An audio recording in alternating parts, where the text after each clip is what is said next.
Neymar কি একেবারে বিশ্বকাপে খেলবেন? মানে কার্লো আনচেলত্তি যেটা বলেছেন যে তার হচ্ছে বিশ্বকাপ বাছাই পর্বে এইবারে তিনি ডাকলেন না, কারণ তিনি চেয়েছেন যে একটা ফিট হয়ে তার সেরা ফর্মে ফিরুক, এরপরে তাকে দলে নেবেন।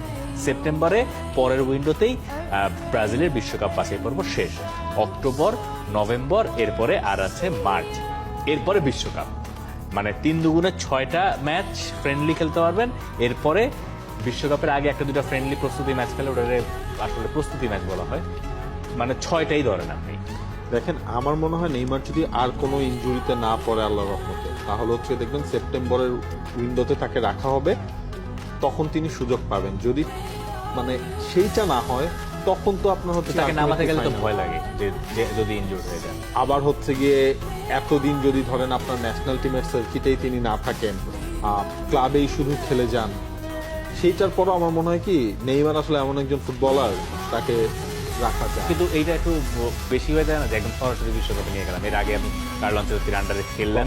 কার্লো আনচেলত্তি একটা কথা বলেছেন আপনার, ধরেন নেইমারই ব্রাজিল টিম, ঠিক আছে, he is the Brazil national team. আচ্ছা, তাহলে যেটা হবে আমি আপনাদেরকে বলি যে একেবারে সরাসরি বিশ্বকাপ খেলবেন না, যেটা হবে ওই আগের ফ্রেন্ডলি গুলো আগের ধরেন খেললেন, কিছু ফ্রেন্ডলি খেলে নিশ্চয়ই অল্প অল্প গেম টাইম তাকে দেওয়া হবে।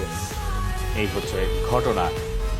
তবে যাই হোক, আপনার যখনই মাঠে নামবেন ওই ভয়টা তো কাজ করবেই যে নেইমার যদি ইনজুরিতে পড়ে যায়। ধরেন আপনার ওয়ার্ল্ড কাপের আগের ওই 1-2টা ম্যাচে খেলা হলো এবং হুট করে হচ্ছে ইনজুরিতে পড়ে গেলেন, তখন তো সেটা আরো বাজে হবে।